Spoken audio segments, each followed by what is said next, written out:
Hello दोस्तों, कैसे हैं आप सब। आज हम पढ़ेंगे Newton's third law of motion.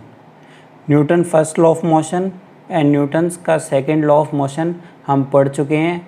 अगर किसी को देखना है तो मेरी प्रीवियस वीडियो चेकआउट कीजिएगा। सबसे पहले हमने अभी तक क्या पढ़ा है। फर्स्ट लॉ ऑफ मोशन के अंदर हमने देखा था कि कोई बॉडी रेस्ट में है तो वो रेस्ट में रहना चाहिए, अगर मोशन में है तो वो मोशन में रहना चाहिए। और कोई फोर्स होगी एक्सटर्नल फोर्स, जिससे क्या है हम उसकी जो यूनिफॉर्म मोशन है उसको चेंज करते हैं। यानी रेस्ट में है तो हम फोर्स लगाएंगे तो उसको मोशन में कर देंगे, अगर मोशन में है तो फोर्स लगा कर उसको रोक सकते हैं। ये हमने पढ़ा था हमारा फर्स्ट लॉ ऑफ मोशन के अंदर। सेकेंड लॉ ऑफ मोशन के अंदर हम क्या देखेंगे, हम करेंगे डिटरमाइन दी फोर्स। हम फोर्स की वैल्यू निकालेंगे। जो फोर्स हम इस ऑब्जेक्ट को मूव कराने के लिए लगा रहे हैं और जो एक्सेलरेशन इस ऑब्जेक्ट ने अचीव किया, उन दोनों के बीच का एक रिलेशन निकालेंगे। यानी ये फोर्स और एक एक्सेलरेशन, यानी F बराबर ma हमने डिड्यूस किया था। इसके लिए भी मैंने अपना लिंक आई बटन में दे दिया है, आप चेकआउट कर सकते हैं हम कैसे निकालते हैं F बराबर ma। फोर्स बराबर मास इंटू एक्सेलरेशन। फोर्स की यूनिट होती है न्यूटन और दूसरी SI यूनिट क्या होती है, kg मीटर पर सेकंड स्क्वायर, और ये एक वेक्टर क्वांटिटी है। अब बात करते हैं हमारा थर्ड लॉ ऑफ मोशन। ये क्या बोलता है, जितनी फोर्स मैं इस बोर्ड के ऊपर लगा रहा हूँ उतनी ही फोर्स ये बोर्ड मेरे ऊपर लगा रहा है। सिंपल सी लैंग्वेज में तो ये है, मतलब आप जितनी फोर्स कोई सामने वाले ऑब्जेक्ट के ऊपर लगा रहे हैं उतनी ही फोर्स दूसरा ऑब्जेक्ट वो आपके ऊपर लगा रहा है। तो देखिए, अब मैं बोल रहा हूँ जितनी फोर्स, यानी इन दोनों फोर्स का मैग्नीट्यूड होगा वो होगा हमेशा इक्वल। अपोजिट इन डायरेक्शन, यानी देखो मैं डाउनवर्ड फोर्स लगा रहा हूँ तो बोर्ड है वो मेरे ऊपर अपवर्ड फोर्स लगाएगा। और एक्ट ऑन डिफरेंट ऑब्जेक्ट, यानी ये मेरा हाथ है, मैंने इस हाथ से बोर्ड के ऊपर फोर्स लगाई, यानी जो मैं फोर्स लगा रहा हूँ वो लग रही है बोर्ड के ऊपर, और जो बोर्ड फोर्स लगा रहा है वो लग रही है मेरे हाथ के ऊपर। ये हो गया। एक बार डेफिनेशन को चेकआउट करते हैं। If an object exert force on other object, the second object instantaneously exerts a force back on the first। यानी अगर एक ऑब्जेक्ट दूसरे ऑब्जेक्ट पे फोर्स लगाता है तो जो दूसरा ऑब्जेक्ट है वो उतनी ही फोर्स पहले ऑब्जेक्ट पर लगाएगा। आप सबने फुटबॉल देखा होगा। फुटबॉल में क्या होता है, अपोजिट टीम के प्लेयर हैं आपस में टकरा जाते हैं। तो जब दोनों टकराते हैं तो ये नहीं होता कि एक ही प्लेयर हर्ट होता है, दोनों प्लेयर हर्ट होते हैं, यानी दोनों पर सेम चोट लगती है। अब कुछ और एग्जांपल देख लेते हैं। हमने क्या किया, दो स्प्रिंग को आपस में बांधा और यहाँ पर ये एक वॉल, ये क्या है वॉल।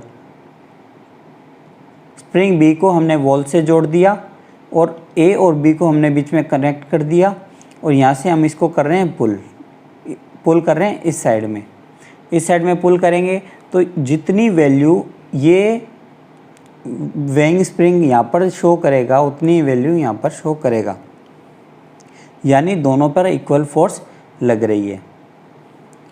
जब गन फायर होती है, गन रिकॉइल करती है, गन क्या है पीछे जाएगी, बुलेट आगे जाएगी, लेकिन बुलेट का साइज़ बहुत छोटा होता है, यानी उसका साइज़ मीन्स उसका मास बहुत कम होता है, उसकी वेलोसिटी बहुत ज़्यादा होगी।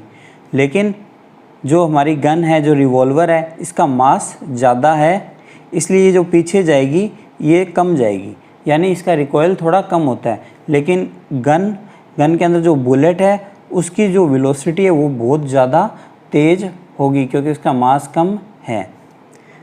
अब आपने एक और देख लीजिए, होता क्या है, आप जब सड़क पर चलते हैं, ये एक आदमी के पैर हैं, तो होगा क्या, जब आप सड़क पर चलते हैं तो आप हमेशा, आपने देखा होगा, आप डाउनवर्ड पुश करते हैं, यानी नीचे दबाव लगाते हैं पीछे की साइड। जब आप पैर पीछे की साइड दबाव लगाते हैं तो जो हमारी सड़क है, हमारा ग्राउंड है, वो हमें आगे की तरफ पुश करता है। आप इसे पीछे की तरफ दबाव लगाएंगे और हमारा ग्राउंड है वो हमें आगे की तरफ पुश करेगा, यानी एक्शन का रिएक्शन होता है। तो हमने क्या किया, यहाँ पर दो चीज़ को डिफ़ाइन कर दिया। एक तो हमने क्या किया, एक्शन बोल दिया जो हम अप्लाई करते हैं, और दूसरी जो अपोजिट फोर्स हम पर लग रही है उसको क्या बोलते हैं, रिएक्शन हमने बोल दिया। तो दो फोर्स लग रही होगी, एक्शन एंड रिएक्शन, और दोनों का मैग्नीट्यूड सेम होगा, डायरेक्शन अपोजिट होगी। और ये देखिए एक बोट है, आपने अगर बोटिंग किया तो आपको पता होगा, बोट से जब आप, ये हमारा प्लेटफॉर्म है, प्लेटफॉर्म पे पैर रखते हैं तो बोट क्या है, पीछे की साइड जाती है। यानी आप बोट के ऊपर जब दबाव डालते हो तो बोट तो पीछे की तरफ जाएगी और बोट से आपको क्या धक्का मिलेगा, आगे की तरफ, यानी एक्शन का रिएक्शन होता है। अब जो एक्सेलरेशन मिलता है हमें, यानी जो वेलोसिटी मिलती है, एक्सेलरेशन मिलता है, वो कम या ज़्यादा होता है।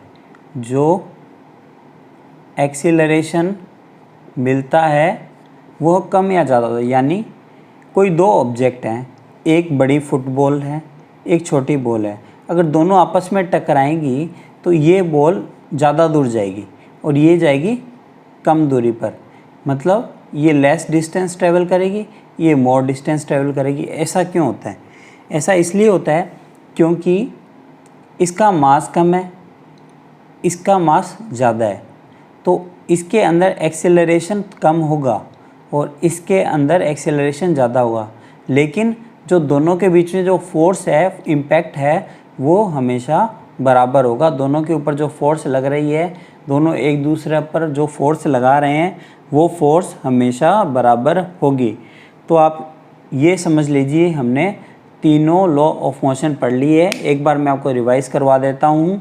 हमारा फर्स्ट लॉ ऑफ मोशन हमेशा बोलता है अगर कोई ऑब्जेक्ट रेस्ट में है तो वो हमेशा रेस्ट में रहना चाहेगा, अगर वो मोशन में है तो वो मोशन में रहना चाहेगा, until and unless N unbalanced force is applied on it. यानी कोई बाहर से फोर्स जब तक नहीं लगाए तब तक वो अपनी स्टेट को चेंज नहीं करता, स्टेट ऑफ मोशन को चेंज नहीं करता। ये तो हमारा हो गया फर्स्ट लॉ। सेकंड लॉ में क्या किया हमने जो ये फोर्स हम इस ऑब्जेक्ट पे लगा रहे थे, उस कंटिन्यूस फोर्स को हमने डिड्यूस किया। तो हमने एक फोर्स और एक्सेलरेशन के बीच में हमने एक रिलेशन निकाल लिया। तीसरे लॉ में हमने क्या बोला, जितनी फोर्स कोई ऑब्जेक्ट ए लगा रहा है बी पर, बी उतनी फोर्स ए पर लगाएगा। हाँ, मास वगैरह अलग हो सकता है लेकिन जो फोर्स का मैग्नीट्यूड है वो सेम होगा और एक्सीलरेशन की वैल्यू चेंज हो सकती है, अपोजिट डायरेक्शन में होगी हमेशा ये फोर्स। तो इसी के साथ हमारा third law of motion complete होता है। अब हम देखेंगे हमारा कंजर्वेशन ऑफ मोमेंटम।